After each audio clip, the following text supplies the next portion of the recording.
What's up, y'all? It's your host, Sensei Ike, back in with another episode, and I'm my co-host. But today, I'm with the one, the great, Be Different. What's up with it? I'm chilling. How you doing? Good, man. I Can't feel it. complain. I'm glad. I'm definitely glad you're here. It was interesting getting a chance to research you and get to know you a little things of that nature. I got one question to start off. Is it true that you were studying biology when you were in college? Yes. Or is it just and you no. had to pick something? Yes and no. Okay. It was one of them situations where, like, I didn't know what major I wanted to do in college. You know, Oh, okay. I didn't know really where I wanted to go when I first went to college. So that's how I ended up getting an associate's Oh, yeah. in biology. Oh, okay. Fire. Has that been like, I want to say an overarching theme in your own life when it is kind of difficult to figure out what you want to do in the future? Or has it been like a thing where you've known who you are and what you wanted to do? Well, that shit kind of good. I'm telling you. But nah, I knew what I wanted to do when I was younger. Shit, I always wanted to play basketball because that's what we did. Like our pops, he taught us how to hoop. Like we used to just go to the park, hoop with him. Oh, okay, yeah. You know, all my brothers. I got a sister. She used to hoop middle school, high school. So we all just grew up around sports. You know, so I always wanted to play ball. You know, but I ended up running into music and just fell in love Just with made it for happen. real. I feel it. Okay, I have a question. So was it Antonio that started, or is it your dad that like really put that idea into his head and then pushed it down? Antonio, I don't know if you're trying to say the right name. Well, you're trying to say the right name. Yeah, but I'm it ain't trying. Antonio. Yeah, how would you say it? And I know how to spell it, but I don't know how it runs off. But. Anthony? No. You have Anthony, Antoinette. There's you, and then is your older brother's name? Antoine. Antoine. Okay, Antoine. Yeah. Antoine, he hooped too, but Antoine sounds so crazy because I call him Torn. Oh, but, yeah. But yeah, he hooped growing up too. But he was like, he wasn't as into it as we were coming up. Okay. Yeah. You know, because we kind of like started playing AAU. Yeah. You know, basketball is like, it's kind of like everything else. It done really evolved. Like, you know what I'm saying? Like, everything done got multiplied as far as like the high school teams is traveling now. You got prep school. You got kids in colleges getting NILs and shit, man. So, you know, everything is just evolving.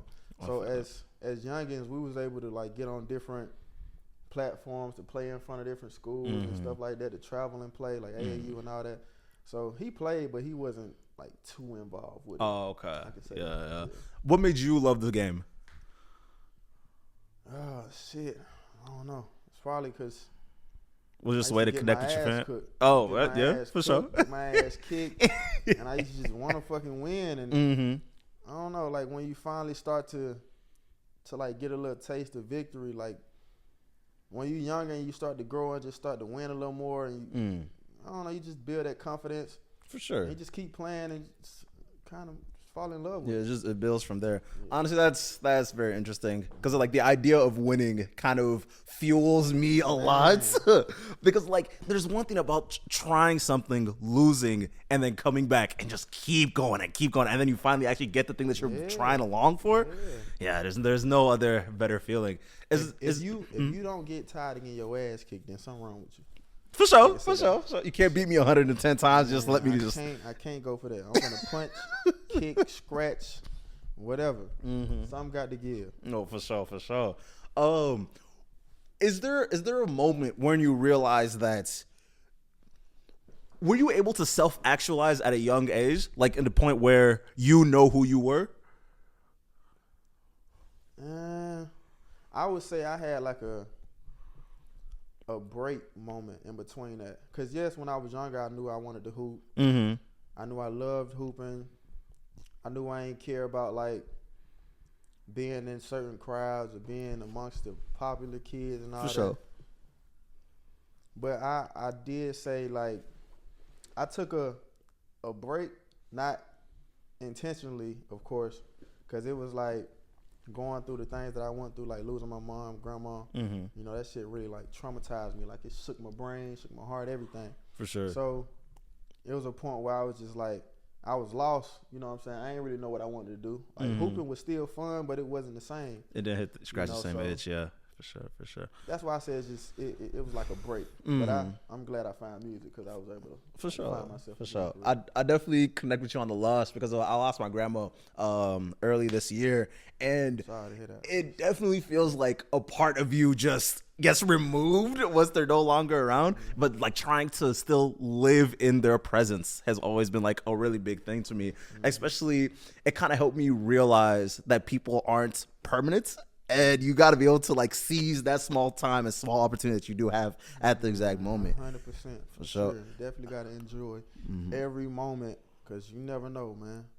Life ain't promised. Tomorrow ain't promised. So if you got some loved ones still here, appreciate them. Spend time with them. Love on them as much as you can because it's not guaranteed. You know what I'm saying? This shit not guaranteed at all. Was there a moment, did you end up seeking therapy or anything of that nature? To like deal with it? I didn't, but yes, I did. For sure. But I did. You know what I'm saying? For sure. I would say thank God for music because music is my therapy. Music was my therapy to start off, you know, and I'm pretty much still doing therapy. Yeah, for sure. How did you start rapping? Like, how did Be Different come along? Okay, Be Different. I don't know. It was probably just a random day where I was just like, man, I want to change my name. Because at first, my name was F.A. Bubba. I started with my homie in college, Chance, brother of mine. I just got off the phone with him not too long ago. But we started in college because we used to just freestyle a lot. Oh, okay, yeah. So we had a roommate that had a small setup pretty much like this, you know, computer interface, all that. And we just went up there, recorded. I just had fun, and I was like, shit, I want to do this shit again. Oh, okay. You know? Were you good off the bat, or like how did it come? Oh yeah, I was the shit. Okay, for sure. I was just telling. Man, I wasn't trash. Okay. I can say that. I liked it, but like, if I was to myself right now here today, if I was to go back and listen to it, I would be like, I'm not doing a song with you, bro. Yeah. Like the old me, I want to do a song with. That's because like I wasn't developed. You know what I'm saying? I was just having fun with it. I didn't have no meaning behind it. It was just like going there and just say fuck it, have fun. Okay, I feel. What is there a moment when you realized you were connecting with people with your music, or was it a thing where you were just having fun and then eventually you just showed up here? No, I got to go back to the therapy part. So. Like I said, when I first started, it was just fun. Like, I knew I liked doing this shit. So I was just going back for the fun of it. Okay. You know what I'm saying? But it got to a point where it was like a year down the line, and I was just doing it, just kept going to the studio, recording. And I don't know, I just felt like still disconnected from myself, not knowing who I was. You know, just still felt like it was a hole, like something was empty, like I didn't really feel too much, if that makes sense. But to say that, it just got me to a point where I just one day I just randomly tried to like express myself on a song. And it really made me feel something, you know what I'm saying? Like hearing my expressions back, like in headphones or whatever the case may be, like just hearing it back on a beat, it just made me feel something. So I was like, okay, maybe I can express myself and try to find myself with venting and, you know, just telling people how I feel and stuff like that through music. And once I figured that out, it was like, okay, I like this. Let me keep doing this. Like I actually got passion for this shit now. And I started to get good at that. My sound started to get better. And I just really, really just fell in love with it. Fire. Are you actively creating Be Different? Is that like a personality, or is it, how would you categorize you as an artist versus you as a person? And is there like an actual separation between those two, or does it end up kind of like merging? It's not a separation. All of it is me. Does it feel like you're turning up parts of you?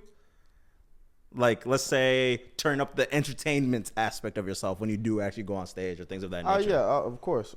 Like, as you can see, I'm pretty much chill. Yeah. And this is me like throughout the day. Like I'm a chill person. For sure. But at the same time, it's like as an artist, like when you have performances or music videos, you know, you gotta kind of like animate things, and that's easy for me because music, it gives me the want to be animated. Like if I'm in the studio and I record a song and I'm vibing while I record it, but when I come out of the booth and actually listen to it, I'm gonna turn into a whole different person because like I literally love music. Oh, okay. So when I hear some good shit, I'm gonna turn up to it, whether I'm in the studio, in the club, wherever I'm at. If it sounds good and I like this song, I'm gonna turn up to it. So that's easy when it comes to performing and, you know what I'm saying, turning into a whole different character, getting out of chill mode and just turning up. That's easy because it's just the love for music at that point. I feel it. Who kind of inspired you music wise? Ooh, I got a starting 5 for that question. Okay, yeah. I gotta go no order. Okay, yeah. Lil Wayne, Andre 3000, J. Cole, Young Thug, and Drake. Is there something about their storytelling aspect? Because like all 5 of them tend to, I want to say do the same thing, but it's they're able to express themselves and tell you what they mean, basically. Yeah, it's that, but I can't only say that, man, because you know them some artists that you can't really put in a box. For sure, yeah. You know, so it's pretty much everything they do. Their storytelling, how they sound, how they change their cadence, how creative they is, man, and just how much of an artist they is. They just super dope. For sure. How I see that you mentioned a couple people from down south. How does the South affect you? Like music wise, personality wise, things of that nature, especially now that you've been up north for so long. I would say the South definitely plays a big role. I say as far as how chill I am. Like, okay, yeah. I think a lot of people like consider the South to be like more laid back and you know, and I don't know. I probably get that more so from my parents and my grandma, just more observing. Yeah, you know, just chill. I can see that you're pretty much an introvert. Definitely on the introverted side. I'm more of like looking around and seeing what's going on, you know, and I think that's also like wanting to learn more about myself too. Okay, you know what I'm saying? Just sit back and observe everything, see what I like, see what I don't like. So I would say in that aspect, it gives me, like the South gives me the wants and the just natural ability to just be chill. Okay, yeah, for sure. I mean, you can't be hot-headed in a hot state. It's kind of, that's a headache. So no, yeah. And I ain't gonna say it's hot. Like a lot of people don't know. If you ever been to Georgia? Yeah, I was just in Atlanta. Okay. Yeah. Okay. Yeah. Well, it was cold as hell this weekend. It's cold right now. It's cold as fuck. Yeah, that's what I'm saying. Like it ain't always warm, bro. Like we get, and like if we get to 20 in Atlanta, bro, it feels like 10 in Minnesota. Yeah, no, definitely. Like 20 in Atlanta is crazy, bro, because you're not used to it. You know what I'm saying? But out here it's definitely colder. Okay. But don't get it confused now. In the winter it get cold in Atlanta, man. Yeah. So. I was on the train. There's like you know that one really big mountain with there's like a mural on it. People, I think it's not Stone Mountain, Stone something, like it's like Stone something. Stone Mountain? Yeah. You talking about the actual mountain? Yeah. Yeah. I was on there and I'm just like freezing as we're going up going it up. So this was recent? Yeah, just the other day. I don't know why the hell y'all did that. It's too cold to be going to Stone Mountain right now. Yeah, no, that shit was crazy. Oh my God. Y'all gotta excuse me, my lips dry as a motherfucker right now. I feel it. What's the difference between Atlanta and Minnesota? Like aesthetic wise, people wise, music, the whole 9 yards. I always tell people it ain't no huge difference. See if I can separate the two. Of course, it's cold as shit out here. That's no question. People wise, I would just say out here is more diverse. Okay. I can say that. Like I done seen a lot of different cultures out here, and it's actually dope too. Hmong, Spanish, you'll see everyone out here. I say, and I was just in the car with this Lyft driver, super cool dude from Somali. You know, super dope, super cool dude. He was older. I think he was like in like his 40s or something. Mm-hmm. And he was telling me about how it's like more prejudice out here. Yeah. I can say that, like Yeah. in certain spots, it's prejudice. Mm-hmm. Mm-hmm. But just like Georgia, you know what I'm saying? Georgia got some. You go to the wrong spots, it can get. There's the You know energy what I'm saying? shifts. So Yeah. it's like it's not too much of a difference, bro. Yeah. Just I would just say diversity. It's more diverse. Out here. One of the main things I've learned since I've got a chance to like travel a lot, especially inside the United States, literally every single place is the same, just different fonts. Everything just slightly different. Yeah. It was from the food to the people. Like, we don't have a Waffle House type of thing here. Y'all gotta but get that. Minnesota. Get a Waffle House, man. Y'all got some monies. Y'all got some monies, man. Make sure y'all get Waffle House out here at some point. bro, I literally ate Waffle House like 7 times in the 5 days that I was down there. Yeah, Waffle House it's super convenient, man. It's good, but at the same time, it's like, bro, you leave the club at 3 a.m, you ain't got to worry about nothing. Just go to Waffle House. You get a T-bone steak. It's Man, you go to Waffle House, get whatever you want, man. You For get sure. breakfast. It's 3 a.m. You get breakfast, or you can get a steak, whatever. You know what I'm saying? Have you noticed? Actually, I got a couple more. I got like one more hoop question. Have you got a chance to hoop with anybody crazy, like any like really good hoopers down in Atlanta? Like, did you get a chance to face off against? This is a deep ball. Mike Beasley, for example. Nah, Oh, okay, all right. I ain't really got to play against other NBA players or. Nothing too crazy. I played against a few college hoopers. Oh, Like, okay. You say some college. I don't even know too many college hoopers that didn't go to the league. Though I'm not gonna lie to you. Oh, for sure. But yeah, I ain't really hooped with no NBA. Because like one of the things, like if you're in Minnesota long enough, literally, if you played varsity in Minnesota, you just happen to run into at least 2 NFL players or 2 NBA players, and it's like it's super greedy. It's super greedy out here. Oh my god. Speaking of Minnesota artists, have you got a chance to work with a lot of local acts? Yeah, most definitely. I want to work with more. You know, I work with your boy Mac. Big shouts out to Mac. We actually got a show tomorrow, and we're gonna do that song that we did. You was there, right? Yeah. We're gonna do that song. Fire. Super dope song, super dope artist too. I worked with Qmo. Oh, do y'all got a song together? Yeah, we got a song together. Okay. I'm excited for that one. Yeah. He's on the show tomorrow. Damn, who all I work with? I think I work with other artists. I just can't think of. For sure. nothing. There's a lot of talented folks down up here. Super talented. Have you got a chance to do much Afro work since you've been out here?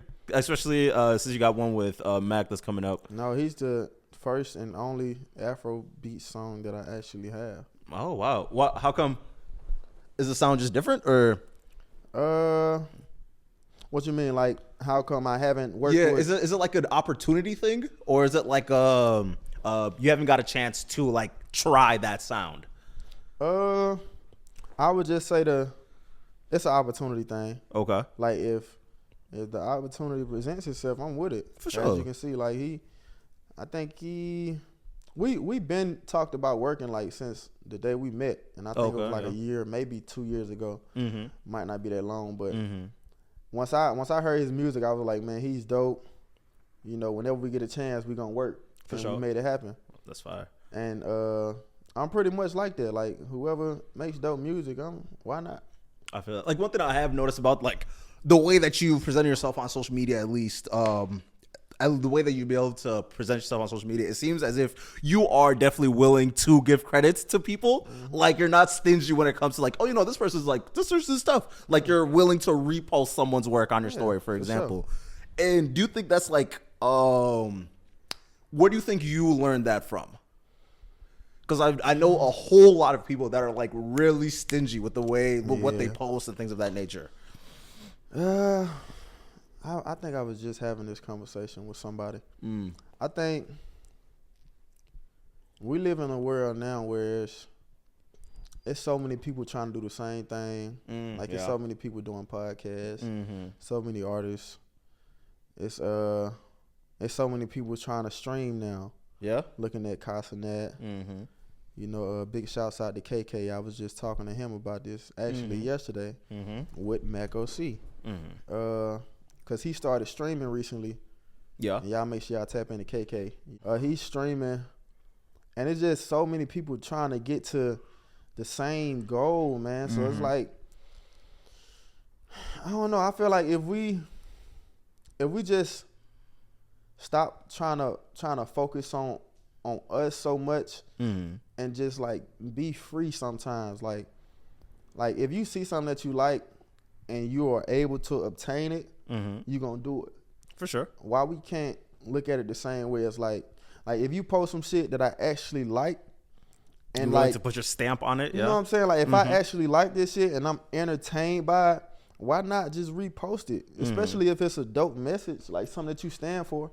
Like why not repost it? Like if it's something you like, obtain it just like you would do it for yourself. Because one of the things, how I look at it. That's fair. Because one of the things I noticed, I studied psychology while I was in college, and the crabs in a bucket is a constant mentality that people tend to walk around the world with, because of it is kind of difficult to be able to be like, hey, I am so good that I'm going to stand up against everybody. Like I'm a stand-up guy. And it gets to the point where people will self-destruct themselves by not helping others, because it's like, if it's 1, 2, and 3, and I'm able to give you 100 followers, those 100 followers that I just gave you, you're going to be able to stretch out more to get more people. And people are far more likely to show love when you end up showing love too. And I feel like people forget about that. Like if there's one person that's doing really well, that's really hard for it to not to spread out for everyone else around. So yeah, I find it very difficult to be able to explain that to people and have that actually like sink in, because it's like, especially when it comes to like TikTok or like social media specifically, people think that there's not enough attention in the world, but everyone is constantly on their phone, for example. So it's like, if I'm able to at least get like 2% of your viewing energy, that's so much time. Yeah. So. Another thing is, like you're saying, like it's nothing but like spreading love. Like if you post me and your followers see what I'm doing, they gonna show love. It might not be a lot of followers that's gonna come over. Some people may just like it. A few people might follow it. You know what I'm saying? May really tap into my music or whatnot. But I really just look at it like, bruh, you never know what can happen, bruh. You never know what's gonna go crazy. Who's finna have their moment? Who's finna, open up this door for you? Like you never know who somebody is, bro. So you can't really just kind of like focus on yourself for real. That's not the recipe to win. You know what I'm saying? When there's so many creative people, it's like, bro, we might as well work together. For sure. Because like being on this podcast, I don't really know you like that to be honest. But we never know, bro. What if you post this shit and this might be the one that just go crazy 10 million views out of nowhere. Who fucking knows why? You know what I'm saying? Now your shit is up. Now people know who I am even more. You know what I'm saying? Like we don't fucking know.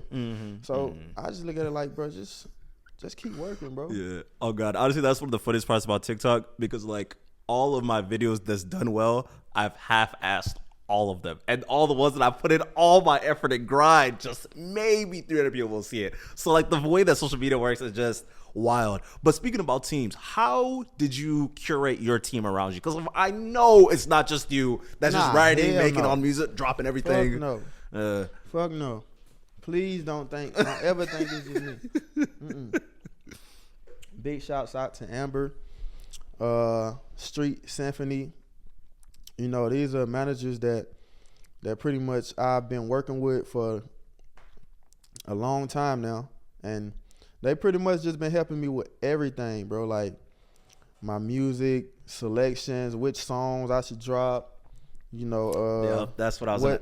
What route is working? Helping me with looking at like my analytics on, what I'm saying, what song is doing what type of music is doing this, and especially with the business side, you know what I'm saying, like behind the scenes on getting my BMI, a lot of like music business stuff, just teaching me, giving me a whole lot of knowledge and shit that I would have never knew about, never knew how to do. So it's definitely a master team around this shit, man. So big shouts out to them. For and sure. Shit, we gonna keep rocking. How did you know to drop Hey? Because I feel like that was the one that just I just blew it. Yeah. One thing I can say is Hey was one of the songs that we kind of had to go back and forth on. Okay. Cause I had like a motivational type sports theme that was working, and it still is working. And it's like a route that was just like hot. Like a lot of people just love to hear me motivate and talk sports wise. Talk spirit into people. You know what I'm saying? Like they love that shit. And I was in the midst of dropping like a lot of shit like that. And I just, as a creative, you don't want to just be in a box and recording this. Okay, I'm trying to do this. I'm trying to do this, trying to do this. Like I record all over the place. I try to do this, try to do that. Like make some Afrobeat shit. But Hey was like just something I had in my back pocket. And I was like, bro, I want to drop this shit before the summer over with. Okay. Yeah. You know what I'm saying? And I really wanted to drop it earlier because I had to drop it later on at the end of the summer. But I was like, bro, we going to drop this shit. I don't care. We going to drop this shit. And when we dropped it, everybody was fucking with it. And shit, now it's doing what it's doing. How does planning take precedence into what you are doing? Because I know it's really difficult to ride momentum and have things keep going, especially since you are able to like go on a whole bunch of interviews and off the radar and things of that nature. How was planning? How important was it when you were trying to at least go forward with it? Man, planning is everything. And I'm gonna say, if you got a team that you rock with, that you trust your team.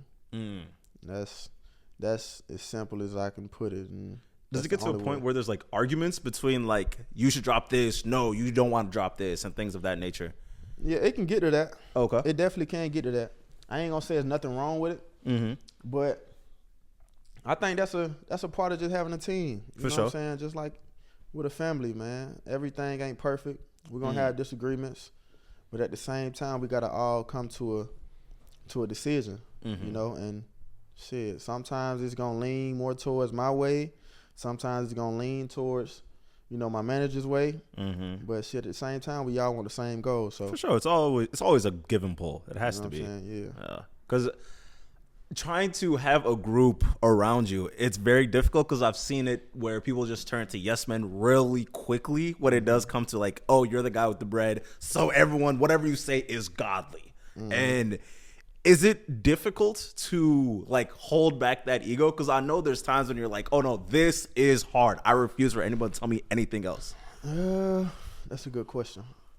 I would say it's not hard because I know the team that I got, and I see like the results that we done got. You know what I'm saying? I see what's going on. I see the numbers rising and stuff like that. And my team actually has experience. You know what I'm saying? Street Symphony, he's been working in the music industry alone for years. You know what I'm saying? So he has hella experience. He's teaching me so much as far as the business side. And I don't know, when you got people like that, it's you don't mind taking advice from somebody who's been doing something that you're trying to do. Yeah. You know what I'm saying? Yeah. He's been doing it so long. Like why not listen to something he has to say? For sure. You know for sure. When did you realize that you were good at rapping? Like this is a thing that you are able to do? After I started to express myself. Okay. After I started to express myself. So I started in like 2019, 2020. It probably took me like a year to actually lock in on music. A year and some change, I would say, once I started to express myself and I was hearing my sound start to develop. I was like, man, I might got some of this shit. Okay, yeah. You know what I'm saying? So I really locked in on it once I found that out. And confidence started to boost everything, and shit, I just kept going. How did you notice that your confidence was changing?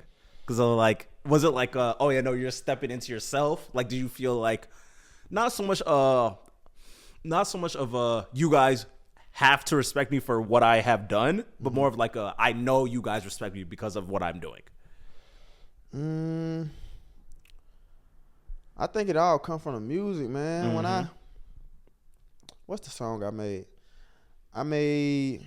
I made a song one night. Nah, this was a while before I'm him. Oh, okay. I made a song one night. It was random too. It was like, I want to say it was like 3, 4 in the morning, and I just was in a creative space. Mm-hmm. And I made this song called All Day. I don't know if y'all heard it, but it's a song a while ago, maybe like 2-3 years ago. And I made this song, and literally, like, when I said like the first 2 lines, I was like, oh, this motherfucker finna be hard. I was just like, bro, in all of myself. Because you know what I'm saying? Like, when you doing something, especially like trying to get your feet wet, you doing it for the first time, you get comfortable, and you start to get into that mode where it's like, okay, you just been grinding at it, and now you just like, you starting to see little results. Mm-hmm. You know what I'm saying? So that really gave me like a boost of confidence. Mm-hmm. And I finished the song that night, and once I heard it back, it was just like, bro, like, this shit crazy. Like, I actually got some shit with this shit. Fire. You know what I'm saying? So, who's a person that was able to speak life into you now that you're speaking life into others? who spoke life into me? First, God, for sure. You know, I thank him every day for just music in general. Who else? I would say family. You know, my brothers, my sister, my managers. Real quick, I want to talk about your sister real quick. How was she able to like raise all y'all? Just like, especially in such a traumatic time. About that, it's you gotta think about it. I was, you probably don't know. I was 17 when my parents, when my mom passed and my grandma passed. I think I turned 18 when my grandma passed. But at that time, I'm 17. Like, I'm not grown. But you've gotta, yeah, I know for right sure. from wrong. You know what I'm saying? So sure. she didn't have to raise us too much. Okay. You know, to be quite honest with y'all. And with my younger brother also, he was like 15, 14. Like, my mom and my grandma was everything that you could want as somebody to give you guidance. Like, to prepare you for the world, it was everything. So we knew right from wrong. We knew pretty much what we like to do, what not to do. And my uncle also, like, he was showing us everything. My uncle Chris, he was pointing us in the right direction. He was showing us how to move and you know what I'm saying, what stuff not to do and a lot of stuff. So once you have that type of guidance and once you get to that certain age of like your late teens, it's not too much more that you need to learn as far as the basics. That's fair. You know what I'm saying? Because I'm thinking about myself when I was 17. I was like, yeah, that's fair. You kind of, like, you know who you are. You know how to move in this world. You still got a lot to learn. For sure. But you know pretty much the basics. Of course. How did you learn to maneuver? Like, was it a thing where you had to go through a whole bunch of trials and tribulations, or is it like you just like had a feeling about the world? I would say trials and tribulations for sure. I was just, I'm gonna keep bringing up this fucking Lyft ride. But, I was just in the car talking to that dude about it, and I was telling him the best way to learn is experience. You know, so definitely trials and tribulations for me. You know what I'm saying? Just being out here, just living, just looking at shit, seeing what you like, trying it. Okay, maybe I don't like this shit. Just doing shit, bro. You just got to keep. What the dude said a while ago, I think he went viral with this clip. He said something about fuck around and find out. Yeah, that's a strong fucking statement, bro. You really just got to fuck around and just try shit, literally. What's something that you do to, I don't say calm your nerves, but like express yourself creatively outside of music? Play ball. Okay. Play ball. Play ball gives me like a chill state, like I'm really relaxed playing ball because, you know, I grew up playing it. I still got love for it. So it's like, it just gives me like the time to just get away and not think about nothing. Okay. You know, your mind just shut off when you get into your flow state. You know what I'm saying? When you get in that state of mind. So definitely hooping. If I had to pick one other thing. For sure. Can you dunk? Yeah. That's fire. I can do a little something. That's fire. Do you ever have a mixtape? Because I've seen some clips, but I haven't got a chance to see if there was like an actual mixtape of you. I think I I'm sure I got a mixtape. I don't know where it's at. I haven't seen it in years. You know, but shit, I can show you something in person. You say you be going to LA Fitness, right? Yup. I can show you something, man. We can. I got you. We can get up. I feel it. Was there a moment that you realized that you just don't like? You didn't want to hoop professionally anymore. You didn't want to like hoop in college, or you just didn't want to just keep doing the grind of it all. I ain't gonna say I hit that moment where I was like, I don't want to do this. I always will love to hoop. I think finding music kind of like unintentionally stole me from basketball. You know what I'm saying? Okay, yeah. So I would say my junior year is when I started making music in college. And my senior year, it started to ramp up for me. I was going to the studio a lot more. And this was in the middle of basketball season. And I think early that season, or like 4 or 5 games into that season, I ended up breaking my ankle. Oh, yeah. And I missed the rest of the season. So all I was able to do as far as a creative state and just, you know, get away from everything. Just get in that booth. That's all. You know know what I'm saying? Just make music. Mm-hmm. You know, and I started to express myself. And that was all she wrote. Yeah. It was like hooping cool and all, but I love this shit. That doesn't hit the same. You know what I'm saying? So I'm assuming you're pretty glad that it happened the way it happened. Yeah, it's cool, man. I still can hoop, so I ain't tripping. That's fair. Honestly, injury is definitely a weird thing because of like I realized that I wouldn't do anything athletic when I was like a freshman in high school, where I was doing high jumps, and freshman year I was able to play JV at like a pretty big high school. And when we were doing high jumps for state, they started it off at like 5'11".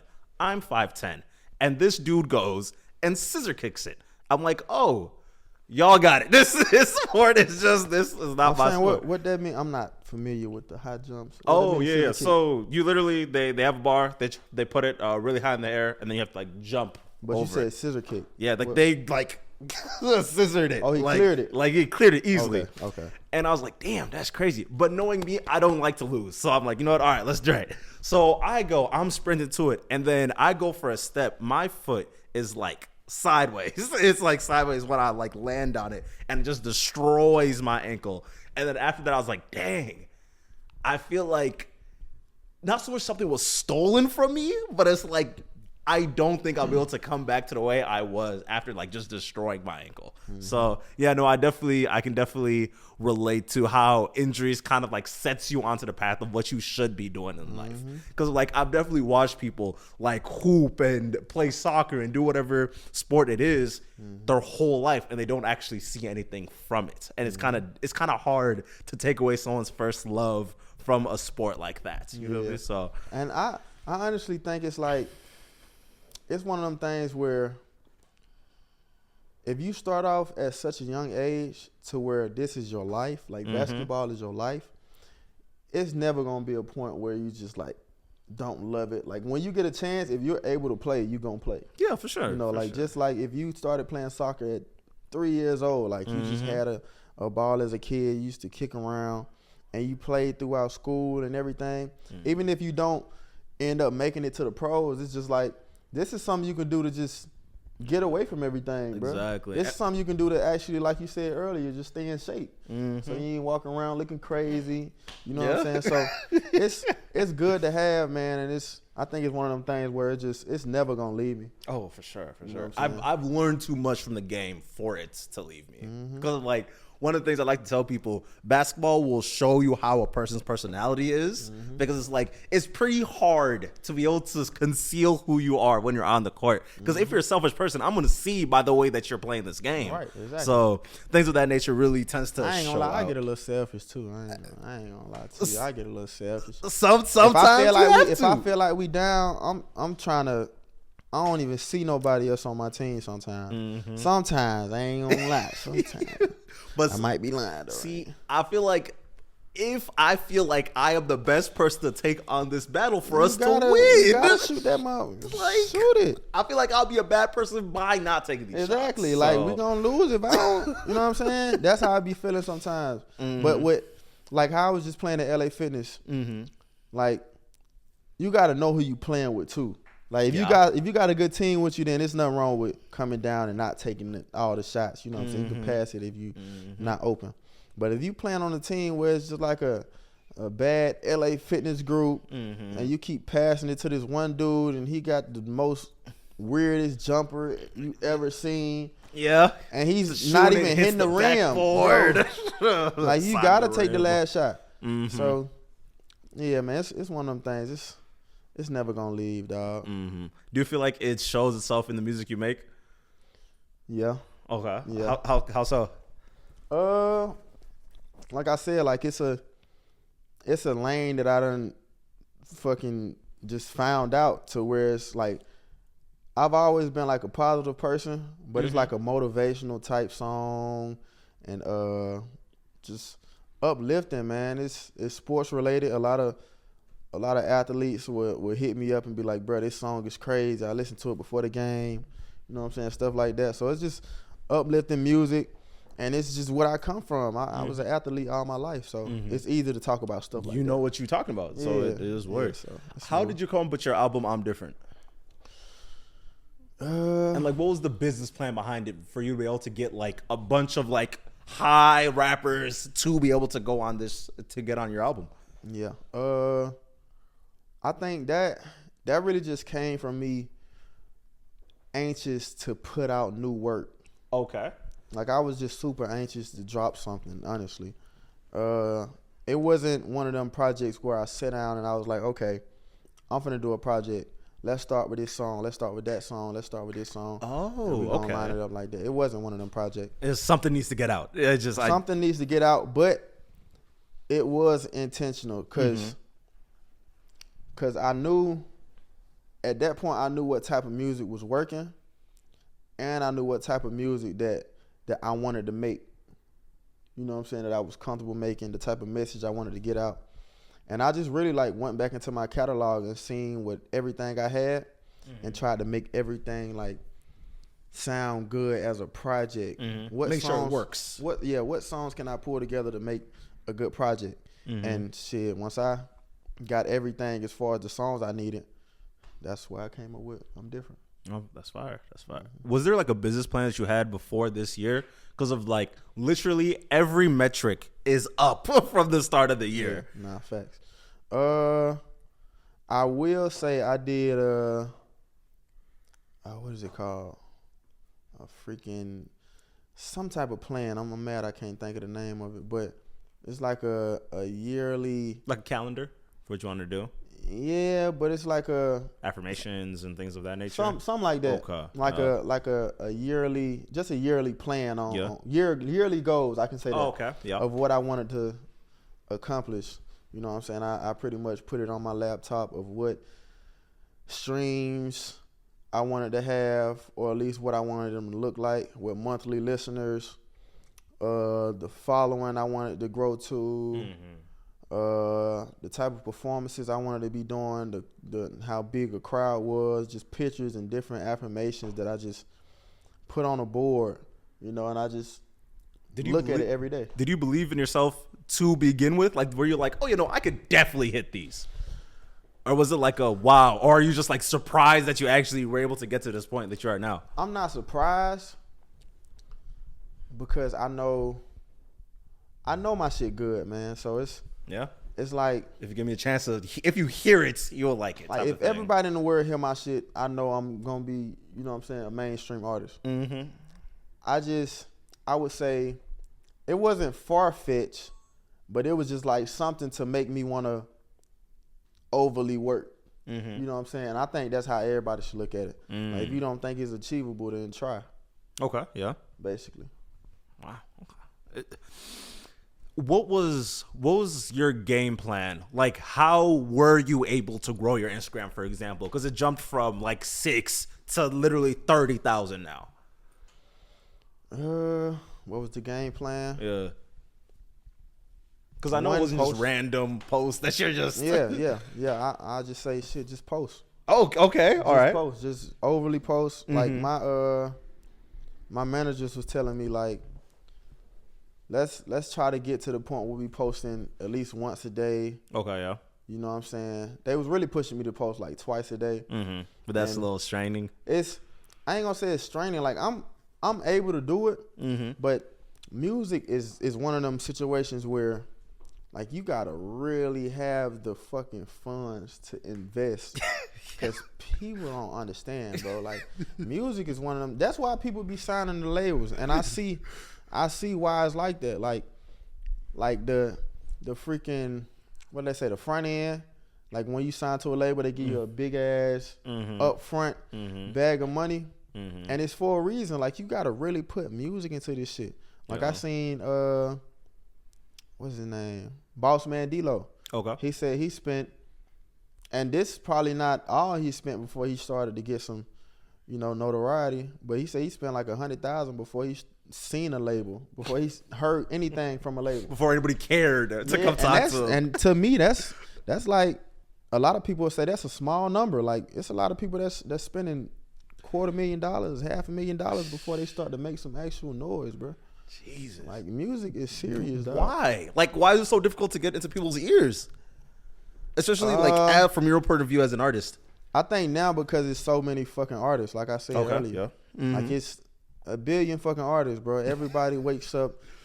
It's a new artist every day that wakes up, bro. It's a million new artists that wakes up that don't even think about being an artist, that want to be an artist. You know what I'm saying? Like the lifestyle of it, but man, just tomorrow is gonna be 100,000 artists that's brand new. Like, oh, I wanna try this, and I ain't gonna say it's a bad thing, but it's just like somewhere. Okay, now you gotta just find out how to stand out. You gotta work your ass off 10 times harder now. Yeah, no, because of like even talking to my guy, Mac OC, he's like, it's one thing when you're good, but it's another thing when you're able to actually put money behind it, because then you could actually push it through so many doors. I would say the hardest part is when you start from ground zero, bro. Like when you don't have labels on you and you don't have a buzz and you just got to start like, okay, I want to make music. That initial beginning right there, bro, it's like a mental strength that you gotta have, bro, because nobody is gonna fuck with your shit until you spend money, bro. Before it needs to look good, because you gotta think about it. Music is like, it's literally an investment, bro. Like first you gotta buy a laptop, or you gotta buy studio time. Yeah, you either gonna buy the mic and whole setup to record, or you gonna buy studio time. That shit is expensive itself. Studios are. You might an hour. You might. That's what I'm saying. Like on a good studio, you at least $75 an hour, 50 an hour, and you find a good studio, then you lucky. Just thank God, because you lucky. But literally, bro, all this shit is expensive, bro. So once you start from ground zero, it's like, bro, it's the hardest times, bro. So you gotta have that strong mental, bro. Especially just trying to get people to believe in the thing you're doing. Just is my that's God. Another part, like. You got to spend money on that. You got to spend money on ads. You got to spend money on actual making the song, like getting it mixed, mastering. A lot of people don't know that. That like music. Yeah. You know what I'm that's saying? That's a whole other guy. That's the person that's recorded it. Yeah. Bro, this shit's serious, bro. Do you know how to mix and master? Like, are you able to do all that stuff? No. I don't want to start doing that until I'm thinking about putting the mic down. Okay. Yeah. Because like I've met a lot of artists where it's like they're so invested in being able to touch every single part of the music that they're making that I want to speak on that too. That they kind of like run themselves thin trying to do everything. We gotta speak on that. We got to speak on that. Man, like I said, bro, it's so many people trying to do the same thing. I'm an artist. It's a billion artists. You. This a podcast? Yeah, it's a podcast, yeah. This a podcast. It's a billion people doing podcasts now. Bruh, we have to lock in on one goal. And I say that as this is just advice from me. Lock in on one goal, bro. Because it's so many people doing the same thing. And I know it's a saying, like, I heard people say, don't put all your eggs in one basket. I think that doesn't work for today's society. Yeah. I don't think that's a good message to tell anybody, bro. Honestly, I could second that because it's so hard to be even relatively good at everything. That's what I'm saying, with. bro. And you can, like you said, you can spread yourself thin, bro. You trying to do. And I know some people, bro. It's like you make music, but you recording everybody else. Oh, you're yeah. an engineer, you recording everybody else, then you mix and mastering everybody else, and then you shoot videos on the side of that.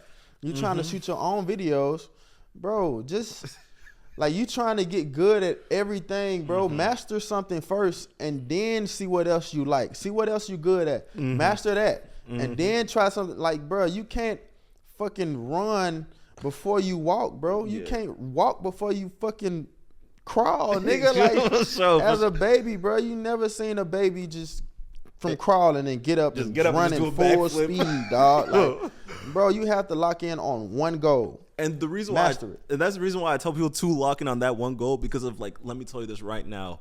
The world is expensive. You are wasting money everything. by not locking in on one thing. And actually, podcasting, this shit costs. You had to pay for this shit. Like literally, these lights, nice fucking mics. like lights, shit, everything, bro. all this shit costs. So it's like when you're out here, you spent 4 years of your life trying to master everything. You didn't make a dime. Like you literally have only been in the red. Nothing. And you're not even good enough to make money off of it. And from experience, bro, I was one of them people that when I was younger, I had supreme confidence. Like growing up in school, elementary, middle school, high school, I hit my point where I lost my parent and my grandma, and that like put a big shake on my confidence. And it kind of like took me down here. And when I actually like found music, started making music, I kind of grew that confidence back, and it's still growing. And it's to the point where now it's like, bro, I know I'm that nigga in this shit. And that's only because I put all my eggs in one basket, bro. Like, if you focus on one thing that you actually good at, put your all into that shit, you're going to start seeing results, bro. It's no way possible you can work every day on one thing that you good at and not get better. That's true. You gonna see results, bro. So put all your eggs in one basket. Stop listening to these old motherfuckers that's telling y'all not to do that shit. That shit is dumb, bro. Stop trying to do everything, bro. You is not fucking Superman, bro. You can't do everything. You can't save the world, nigga. Just focus on one thing and then step from there. Once you master this one craft, figure out what else you can master. Take your time, bro. It's no rush. And then one more thing on that. I feel like people don't realize, especially with social media, you don't have that much opportunity to get inside somebody's face. Yes, bro. So it's like, if the thing you show me is trash, I'm sorry, I'm never looking at your thing never. again. You dead to them. And that's honestly fair. When it's like, let's say I'm swiping on TikTok, I've literally seen 15,000 faces in the past hour, and you want me to remember yours? And it was only all right? I can't. I just can't. You better have some dope ass. You better have that shit. You better be the one. So lock in so you can be the one. Oh, and we got to that part of the interview where I asked my guest, this is called Wish I Had a Sensei, where I asked my guest, if you had the chance to give yourself advice when you were younger, what would it be? What would it be? Literally, I don't want to sound redundant, but put all your eggs in one basket. That's real. Yeah, Like, that's it. To be real. Yeah. For real, bro. Like, literally, just lock in on whatever you like doing, whatever you love doing. Lock in on that. That's fire. That's fire. Anything you want to promote? Anything you got going on? The project is out now. My mixtape I just dropped. I'm different. Make sure y'all go get that. You know what I'm saying? Chosen is going crazy. Big shouts out and big thank you to No Cap for getting on that song for me. And plenty more music on the way, man. I just dropped merch also. I got a link that is in my Instagram and on my TikTok. You know, I got merch on there that I just dropped. So y'all make sure y'all tap into that. For sure. Link in the bio for all that. Link in the bio. But all right, y'all. Tap in. We out.